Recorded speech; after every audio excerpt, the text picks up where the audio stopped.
መቅደላዊት ክፍል 1 ልብ አንጠልጣይ ታሪክ። ደራሲ አምባዬ ጌታነህ፣ ተራኪ ሶፊያ ዩሱፍ። ይህንና መሰል የፍቅር ታሪኮችን ለማግኘት ቻናላችንን ሰብስክራይብ ያድርጉ። መልካም ቆይታ። ሴት ልጅ አንዴ ከወደደችህ እስከ ሞት ድረስ ዋጋ ልትከፍልልህ ትችላለች። ግን እስክትወድህ ግን የተወለድክበትን ቀን እስክትረግም ድረስ ነው የምታማርርህ አለ ናሆም ገና በውል የዶርሙን በራፍ ሳይዘጋ። ምን ለማለት ፈልገህ ነው ናሆም? አለ ናታኔም ከተኛበት አልጋ እየተነሳ። ያው ያልኩት ግልጽ ነው። ሴት ልጅ ያንተ እስክትሆን ዋጋ ታስከፍልሃለች። ያንተ ከሆነች በኋላ ደግሞ አንተን ላለማጣት ዋጋ ትከፍላለች። ለዚህም የመጀመሪያውን ዋጋህን ትመልስና በእጥፍ ታተርፋለህ ማለት ነው። እመነኝ፣ እኔ ሴት ልጅ ለጥቅሜ ካልሆነ በጭራሽ አልቀርብም። ሴት ልጅ ለእኔ ተራ ናት፣ ለወደዳት ሳይሆን ላልወደዳት የምትሞት ጅል። ስለዚህም እኔ ሴትን ለወዳት አልችልም። እስከዚህ ዩኒቨርሲቲ እስክገባ ድረስ በሴት ተሸውጄ አላቅም፣ ልሸወድም አልችልም። ሁሉንም የሴቶችን ባህሪና ድርጊት በጓደኞቼ ላይ ተምሬ አልፌዋለሁ። በቃ እንደዛ ነው ናቲ አለና ናሆም አልጋው ላይ ጋደም አለ። በእርግጥ ናሆም በአመለካከትህ ላይ ጣልቃ አልገባም፣ እሱ ያንተ አስተሳሰብ ነው። ግን ሁሉንም ሴቶች በአንዲት ሴት ግብር መፈረጅህ ትክክል አይመስለኝም። ሁሉም ሴት አንድ አይደለም፣ አንድ ናቸው። ናሆም ተናዶ ብድግ አለ። አንተ ምን ታውቃለህ? ከአንዴም 2 ጊዜ ከዛም በላይ ወንድሜ ጓደኞቼ ምን እንደሆነ አይቻለሁ። ሌላውን ተውና እህቴ ራሱ ብዙ የሚያፈቅሯትን ወንዶች ምን እንዳደረገቻቸው እኔ ነኝ የማውቀው። ናታን ብዙ የማታውቀው ነገር አለና ዝም በል። ፊቱ ተቀያየረ። እሺ በቃ ናሆም ጓደኛዬ ይቅርታ፣ በአንተ ጣልቃ አልገባም አለና ትቶት ቁጭ አለ። ናታኔም እና ናሆም የተዋወቁት እዚሁ አድዋ ዩኒቨርሲቲ ነው። አድዋ ዩኒቨርሲቲ በኢትዮጵያ አሉ ከሚባሉ ዩኒቨርሲቲዎች አንዱ ነው። ታዲያ በ2009 ዓ.ም የመጀመሪያ ዓመት ሆነው እዚህ ግቢ የተመደቡት ናታኔም ከአዲስ አበባና ናሆም ከድሬዳዋ ነው። ሁለቱም በአጋጣሚ አንድ ዶርም ነው የተመደቡት። ከሌሎቹ የዶርም ሜቶች ይልቅ ናታኔም የቀለለው ናሆም ነበረ። በደንብ ተግባቡ። ከዛም ጓደኛ ሆኑ። ሁለቱም የሆኑትን ይጨዋወታሉ፣ አይደባበቁም። ናሆም መካኒካል ኢንጂነሪንግ ሲገባ ናታኔም ደግሞ ኤሌክትሪካል ኢንጂነሪንግ ይገባል። በዚህም ሁለቱም 2ኛ ሴሚስተር በየትምህርት ዘርፋቸው ይመደባሉ። እስከዛው ግን አብረው ናቸው። ታዲያ አንድ ቀን እራት በልተው ዶርም ቁጭ ብለው እየተጫወቱ እያለ ሌሎች የዶርም ልጆች እየተጨቃጨቁ ገቡ። ምንድነው የሚያጨቃጭቃችሁ? ናሆም ሁለቱንም በየተራ እየጠየቃቸው። ሁለቱም ተያዩ። ናትናኤል ፈጠን ብሎ በዝች በመቅደላዊት ነዋ አለ። ናሆም ሁለቱንም እያየ መቅደላዊትማ ማናት? አታውቃትም? አለ ናትናኤል። ባቃት ለምን እጠይቅሃለሁ? እሺ እነግርሃለሁ። መቅደላዊት እኮ የዩኒቨርሲቲያችን ሞዴል ናት። በጣም ቆንጆ፣ በጣም ሲበዛ ጎበዝ ተማሪ እና ጉረኛም ናት። የግቢያችን ወንዶች ከ1ኛ ዓመት እስከ 5ኛ ዓመት ድረስ በፍቅሯ ያላለቀሰ ያልነሆለለ የለም። የግቢያችን አሉ የተባሉ ወንዶች ሁሉ ጠይቀዋታል። እሷ ግን የዋዛ አይደለችም። እኔ በህይወት ዘመኔ እንደዚች አይነት ልጅ የማይ አይመስለኝም አለ ናትናኤል ራሱን እየወዘወዘ። ተው አታጋን፣ ይሄኔ ዝም ብላ ነው የምትሆነው አለ ናሆም። አረ ናሆም ብታያት እኮ ምን እንደምትል። በቃ እሺ ጥሩ፣ ምን እንደምል ከፈለግ ነገ ልጅቷን ታሳየኛለህ። አረ ችግር የለም፣ ለምን ፈለግካት? ናታኔም ነበር በእርጋታ ሲያዳምጣቸው ከቆየ በኋላ እንዲሁ ለማወቅ ልጅቱ ማን እንደሆነች ማወቁ አይከፋም አይመስልህም ናቲ? አንተ ልጅ ሌላ ነገር እንዳታስብ አለ ናታኔም። አረ ናቲ ምን ሆነሃል? ምን ላስብ እችላለሁ? እንዲህማ በክፉ አትፈርጀኝ አለ ናሆም ወደ ናታኒም ፊቱን አዙሮ። አይኖቹን ከደን አድርጎ በቃ እኔ መውጣቴ ነው ናቲ፣ የት ነህ? ትንሽ ዘወርወር ብዬ እመለሳለሁ። ናሆም ጥቁር ሹራቡን ቀለል ባለ ጃኬት ለብሶ ከዶርም ወጥቶ የሚኖርበትን የአሉላ አባ ነጋ ብሎክን ወርዶ ወደ ባልቻ አባ ሳፎን ብሎክ ሽቅብ ወደ አቢሲኒያ ስታዲየም አመራ። ሁሌም የሆነ ነገር ለማሰብ ሲፈልግ እዚህ መጥቶ ቁጭ ይላል። እዚህ ጫጫታ የለም፣ ጸጥታ ነው የሚነግሰው። ከአዋፋት ጋር ጉባኤ መቀመጥ፣ አንተ በዝምታ እነሱ በወፋዊ ዜማ ማህሌት ሲደርሱ ይሰማል። ያኔ በሐሴት ራስህን አድሰህ ትመለሳለህ። እናም ናሆም እዚህ ሲመጣ አንድ ነገር አስቦ ቋጭቶ ይመስላል። መቅደላዊት ማናት? ልጅቷ ለምን ይህን ያህል ይወራላታል? እሷስ ስንቱን ወንድ ይሆን ደም ያስነባቸው? ጥያቄዎችን ለራሱ አከታትሎ ይጠይቃል። ቆይ ለምን ይህን ያህል ስለሱ አስባለሁ? እንደተባለው በትምህርቷ ጎበዝ ከሆነች ወንዶችን የማታስቀርብበት ምክንያት ያው ከትምህርቷ እንዳትቀንስ ይሆናል። ያም ላይሆን ይችላል። ቢሆንም ልጅቷን ለወቃት፣ ከዛም ማንነቷን እየቆየን የምናይ ይሆናል። ናሆም ከራሱ ጋር እያወራ ጀንበሯ ቁልቁል ወደ ምዕራብ አቅጣጫ ለማሸለብ ጣር ይዟታል። ጨለማው በተራው ፀሐይን በመተካት ሌሊቱን ለመንገስ የጓጓ ይመስላል። ፀሐይዋን ገና ሳትገባ ዙሪያዋን ከቧታል። ይህን ሁሉ የተፈጥሮ ዑደት ናሆም በአርምሞ ይመለከታል። አቢሲኒያ ስታዲየም መቀመጫው ልዩ ነው። በየደጋፊዎቻቸው መቀመጫ አድዋ ላይ የተከሰተው አያቶቻችን ከእግረኛ እስከ ፈረሰኛ፣ ከህፃናት እስከ አዋቂ፣ ከሽፍታ እስከ ንጉስ ጀነራል ፎቶአቸው ተለጥፏል። ግቢው አድዋ ነው። ዩኒቨርሲቲው ውስጥ ያሉ ነገሮች በሙሉ ከአንዳንድ ስፍራዎች በቀር በሙሉ በአድዋ ላይ በተሳተፉ ጀግኖች ተሰይመዋል። በዚህም የውጭ ጎብኚዎች ኢትዮጵያን ለማየት ከመጡ በኋላ አድዋ ተራራን ካዩ በኋላ እግረ መንገዳቸውን ይሄን ገናና ዩኒቨርሲቲ ተመልክተው ይመለሳሉ። ጉብኝታቸውም በጣም ተደስተው ነው። ብቻ ግቢው አንዳች የመንፈስ እርካታ ካባን ያጎናጽፋል።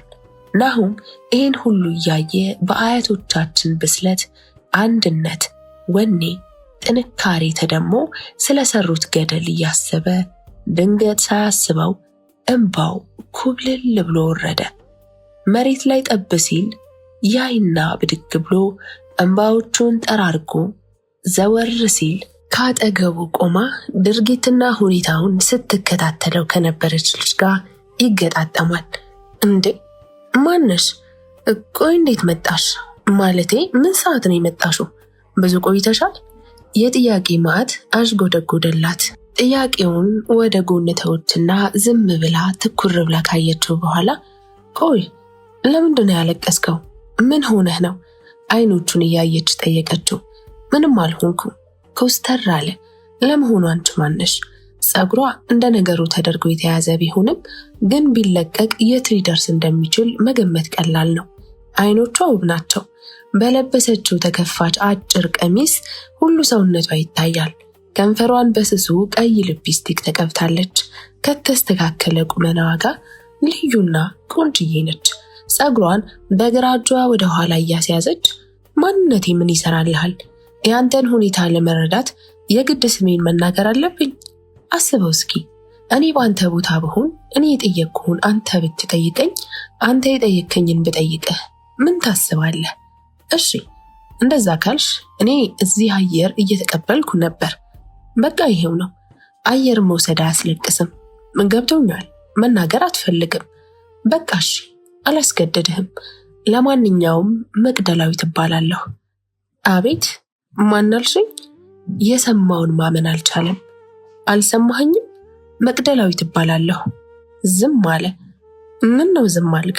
አለች ማስታወሻዋን እየገለጠች። ኧረ ዝም አልኩ እንዴ? ናሆም እባላለሁ። በጣም ቆንጆ ስም ነው። አመሰግናለሁ። ናሆም ግን ምን ማለት ነው?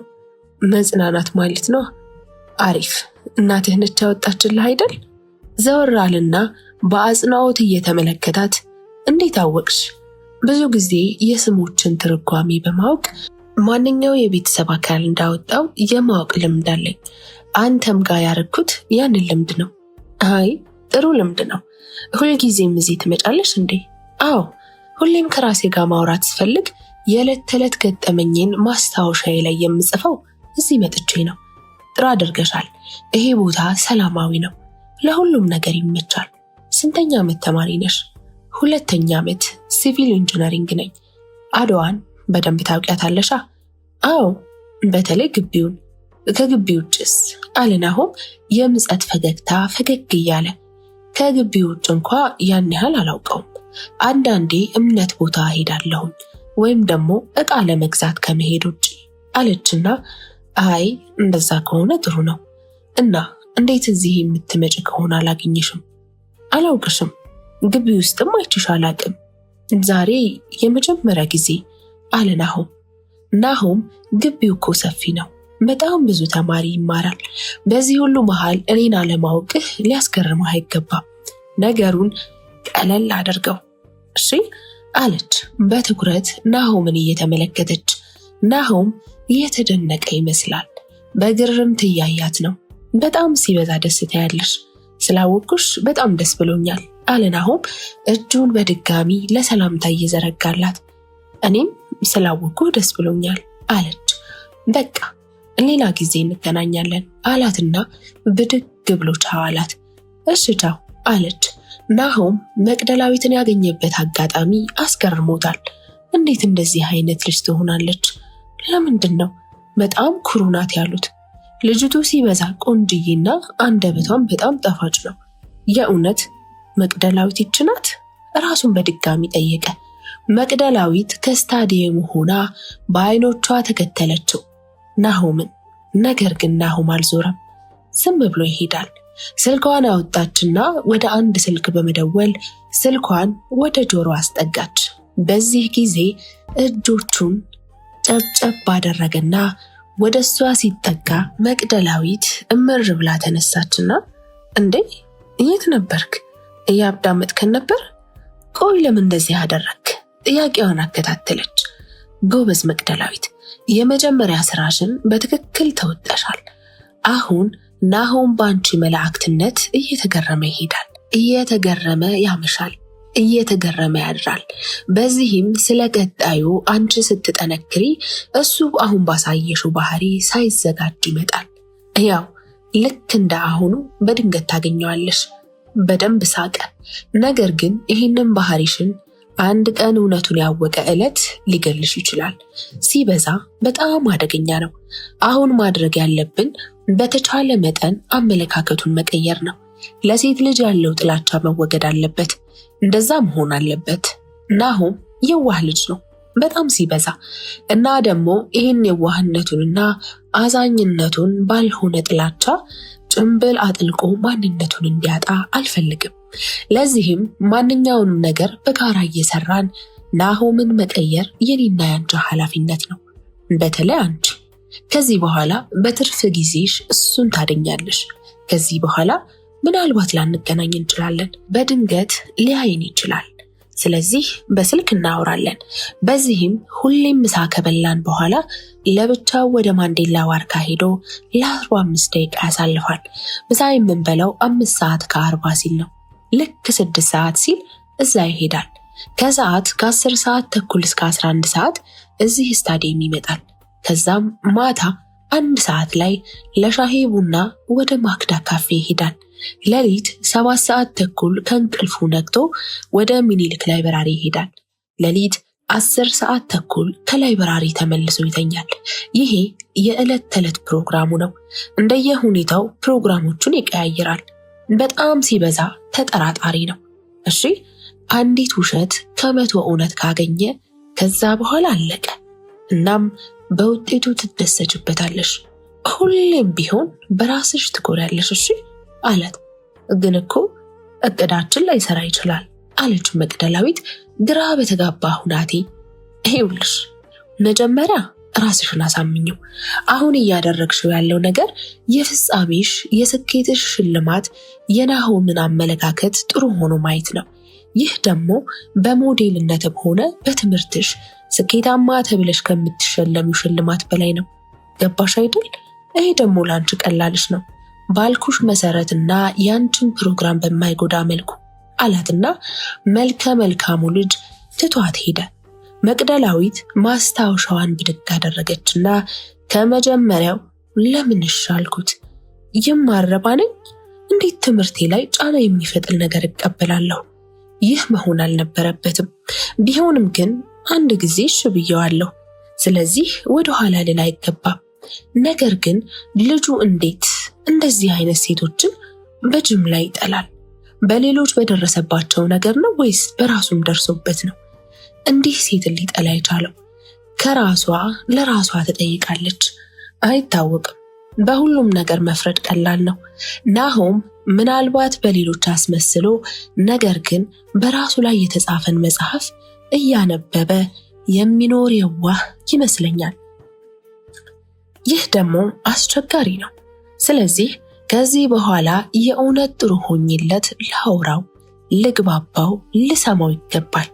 በቃ የእውነት ልሆን ይገባል። ናሆም ዶርም እንደደረሰ ማንንም አላገኘም። ጋው ላይ ጋደም አለና ቆይ እንዴት ልትመጣ ቻለች? ደግሞ ስለኔ ምንም አታውቅም። በቃ አጋጣሚ ነው። ግን ጥሩ ልጅ ነች። ጥሩ ልጅ ላትሆን ትችላለች፣ ግን ኩሩ ናት ተብላ ነበር። እኔ ግን ኩራቷን አላየሁትም። በጥርጣሬም በግርምትም መቅደላዊትን እያሰበ አይኖቹን ወደ ጣራው አሻቅቦ ስለ መቅደላዊት የማያውቀውን ጣራውን እንዲነግረው በመማጸን ላይ ያለ ይመስላል። ቀጣይ ምን ላደርግ ይገባል? ቀጣይ ባህሪዬን መቀየር አለብኝ። ዛሬ ፍጹም ሰላማዊ ሆኜ ነው ያወራኋት። ቦታም መቀየር አለብኝ። በተቻለኝ መጠን ብቻዬን ማድረግ አለብኝ። የማደርገውን ለማንም ሳልናገር መስራት ይኖርብኛል። እንደዛ ማድረግ ከቻልኩ ትክክለኛ ባህሪዋ ላይ መድረስ እችላለሁ። በዚህ ጊዜ ዶርሙ ተንኳኳ። የነናሆም ዶርም መግቢያ በሩ ላይ ነው። እባክዎ ቀጣዩን በር ይጠቀሙ የሚል መልእክት ተጽፎበታል። ማነህ? አለ ናሆም። ናሆ እኔ ነኝ አለ ናታኔም። ናሆም ካልጋው ወርዶ ከፈተለት። የት ሆነህ ነበር ናሆም? አለ ናታኔም ገና ከመግባቱ። አየር ለመቀበል ወደ ስታዲየም አምርቼ ነበር አለ ናሆም። እና አሪፍ ነበር? በደንብ ወሰድክ? አለ ናታኔም አንዳች የሚነግረው ነገር ቢኖር ብሎ። አዎ ግን መቅደላዊትን አገኘኋት አለ ናሆም። ኧረ እባክህ እንዴት ሊሆን ይችላል? በመደነቅ መልሶ ጠየቀው። ድንገት ነው። እኔ ልመጣ ስል ነው እዛው ስታዲየም ያገኘኋት እና ከአንዳንድ ተዋወቅንና የተወሰነ አወራን። ስለ እሷ የሰማሁትና ባህሪዋ ፍጹም ተቃራኒ ነው። ግን ደግሞ እያስመሰለችም ሊሆን ይችላል አለ ናሆም። ለምን ልታስመስል ትችላለች? አንተን አታውቅህም። ስለዚህ ለማታውቀው ሰው የማስመሰል ግዴታ ያለባት አይመስለኝም አለ ናታኔም። ምን መሰለህ ናቲ፣ ሴት ልጅ አንተን ማጥመድ ከፈለገች ብቸኛ መንገዷ መልአክ መስላ መቅረብና ያልጠበቅከውን ማድረግ ነው። ካልሆነ ግን ትክክለኛ ሰው ከሆነች መጀመሪያ እንኳን ልታናግርህ ይቅርና ቼክም አታደርግህም። አንተ እንኳ ደፍረህ ብታናግራት ልትነጫነጭ አሊያም ልትሰድብህ ትችላለች። በጭራሽ ፊት አትሰጥህም። ይች ግን ድንገት መጣች። ብዙ ጊዜያትን እዛ ቦታ አሳልፋለሁ። አንድ ቀን መታ የማታውቅ ልጅ እኔ ስጠይቃት አልፎ አልፎ እንደምትመጣ ነገረችኝ። ልጅቱ የሆነ ነገር አስባለች አለ ናሆም። እኔ ግን ምንም ነገር ላታስብ ትችላለች። ምናልባት አንተ ሁሌም ነገሮችን በተቃራኒ ማየት ስለምትወድና ስለምትጠራጠር ይሆናል አለ ናታኔም።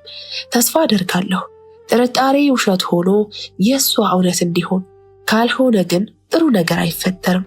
ዋጋ ትከፍልበታለች አለና ናሆም ወደ አልጋው ተመልሶ ወጣ። እና ቀጣይ ምን ልታደርግ አሰብክ? አለ ናታኔም። አላውቅም ናቲሻ፣ አላውቅም። እስካሁን በደንብ አላሰብኩም። ስንት የሚያሳስበኝ ነገር አለ መሰለህ። ደግሞ በሷ ጊዜ አጥቼ ጊዜ ልግደል እንዴ? አለ እና ናሆም ሐሳቡን ለማዝጋት የጓጓ በሚመስል አነጋገር አሁን ያሳሰበኝ የሜካኒክስ መምህሩ ነው። እስካሁን ምንም በትክክል እያስተማረን አይደለም። ደግሞ በጣም አስቸጋሪ ባህሪ ነው ያለው እና መሸፈን ያለብኝን በጊዜ መሸፈን ይኖርብኛል። አሁን መተኛት አለብኝ። 7 ሰዓት ሲል ቀስቅሰኝ፣ ምናልባት ካልተኛ ያው ምናልባት እንቅልፍ ከጣለኝ ብቻ ነው እንጂ አላርም እሞላለሁ አለ ናሆም። እቀሰቅስሃለሁ አለና ናታኒም ስልኩን ከኪሱ አውጥቶ ወደ በረንዳው ወጣ። ወደ በረንዳው ከወጣ በኋላ አንድ ስልክ ደወለ። ከወዲያኛው ጫፍ አቤት ናታኒም የሚል የሴት ድምፅ እንደሰማ ወደ ኋላ ሰረቅ እያደረገ እያየ በማንሾካሾክ አሁኑኑ ገብርዬ ዋርካ እንገናኝ አለ ናታኒም በመጣደፍ ግራ በመጋባት። እሺ አለችው። ገብርዬ ዋርካ በአድዋ ዩኒቨርሲቲ ከሚገኙ ግዙፍ ዋርካዎች የመጀመሪያው ሲሆን ዋርካው በውስጡ ከ200 በላይ ሰዎችን መያዝ ይችላል። ብዙ ተማሪዎች እዚህ እየመጡ በቀን የተለያዩ መጽሐፍትን በመያዝ ያነባሉ፣ ይጨዋወታሉ። አንዳንድ ዝግጅቶች ሲኖሩ እዚህ ዋርካ በነፃነት ይዘጋጃል። ዋርካው ላይ ዝግጅት አለ ከተባለ ማንም አይቀርም። ከዚህ በተጨማሪ የግቢው የሚኒ ሚዲያ ስፒከሮች ዋርካው ላይ ስለተገጠሙ በቀላሉ ዝግጅቱን ለመከታተል ወደዚህ ዋርካ ያቀናሉ። ዋርካው ከእብነ በረድ በተሰሩ የድንጋይ መቀመጫዎች ተውቦ የዩኒቨርሲቲውን ትንሽ የማይባል ችግሮችን ፈቷል። አንዳንድ ሰዎችም ታዲያ ይሄንን ዋርካ ያዩና የዩኒቨርሲቲውን ቀኝ እጅ ነው በማለት የዋርካውን ስያሜ ገብርዬ በመሆኑ ይስማማሉ። የዋርካውን ስያሜ በገብርዬ ስም የሰየሙት ሰርቪያዊው የታሪክ ተመራማሪ ፕሮፌሰር ናቸው። ፕሮፌሰሩ የታሪክ መምህራቸውን በአፍሪካ አህጉር ባሉ ሀገራት እያደረጉ በመጨረሻ ወደ አፍሪካዋ የስልጣኔ መጀመሪያ ወደ ሆነችው ኢትዮጵያ አቅንቶ ብዙ ታሪካዊ ቦታዎችን ለማየት እየተዘዋወሩ በነበሩበት ወቅት ላሊበላን፣ ጎንደርን፣ ባህር ዳርን እንዲሁም የአክሱም ሐውልትን ካዩ በኋላ ጣሊያን በኢትዮጵያ የተሸነፈችበትን ታሪካዊ ስፍራ አድዋን ለመጎብኘት በሄደበት ጊዜ የአድዋ ተራራን ሲያይ መንፈሱ እየጠነከረ የማያውቀው የደስታ ስሜት ሲሰማው ታወቀው። በአንዳንድ ተመስጦ ተራራውን እየተዟዟረ እየተመለከተ ያለ ከአድዋ ተራራ ፊት ለፊት በተወሰነ ኪሎ ሜትር ርቆ ከአድዋ ከተማ ወጣ ብሎ የተሰራውን የአድዋን ዩኒቨርሲቲ ይመለከታል። ስለዚህ ወደ ዩኒቨርሲቲው ጎራ አለ። ወደ ዩኒቨርሲቲው ከገባ በኋላ የዩኒቨርሲቲውን ፕሬዝዳንት ፕሮፌሰር ቶሎሳ በለጠ ገብረ ኪዳን ለዚህ ሰርቪያዊ የታሪክ ተመራማሪ ዩኒቨርሲቲውን ራሳቸውን እያንዳንዷን ነገር ከነ ታሪኩ ያስጎበኙታል። በመጨረሻም የጉብኝታቸው መጨረሻ ይህ ዋርካ ነበር። በየዋርካው ቅርንጫፍ የኢትዮጵያ መሪዎች፣ የኢትዮጵያ ቀዳማዊ ምኒልክ እስከ አጼ ኃይለ ሥላሴ ድረስ ባለውለታዎች ሁሉም ከፍየልና ከበግ ቆዳ ተስለው ተሰቅለዋል። ከንጉሱ በመቀጠልም የነ አሉላ አባ ነጋ፣ የነ ዶጋሊው መብረቅ፣ ራስ መንገሻ፣ ባልቻ፣ አባ ሳፎ፣ ገብርዬ፣ በጣም ብዙ ጀግና ሰማዕታት ኢትዮጵያውያን የሚዘክር ስዕል አለ። ዋርካው ላይ ልክ እንደተቀመጡ በዋርካው ተፈጥሯዊ ስፋት ተገረመ።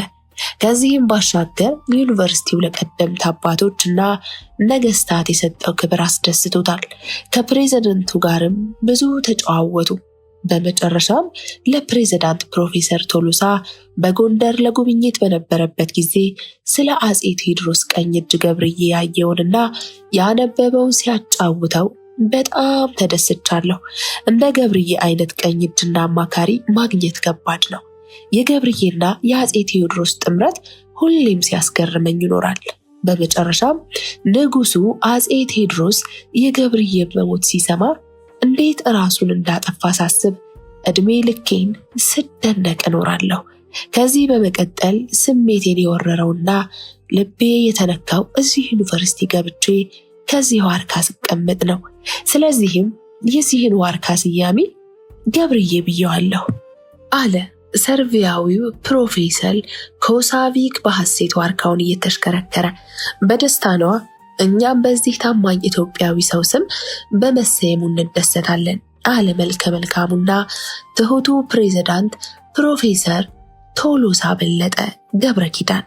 ከዛን ጊዜ ጀምሮ የዚህ ዋርካ ስያሜ ገብርዬ ሆነ። እናም ይህ ዋርካ በገብርዬ ስም ከተሰየመ 14 ዓመታትን አስቆጥሯል። ከአራተኛው ረድፍ በአፄ ዮሐንስ ምስል ፊት ለፊት ላይ ናታኒም ተቀምጦ መቅደላዊትን እየጠበቀ ነው። ክፍል 2 ይቀጥላል።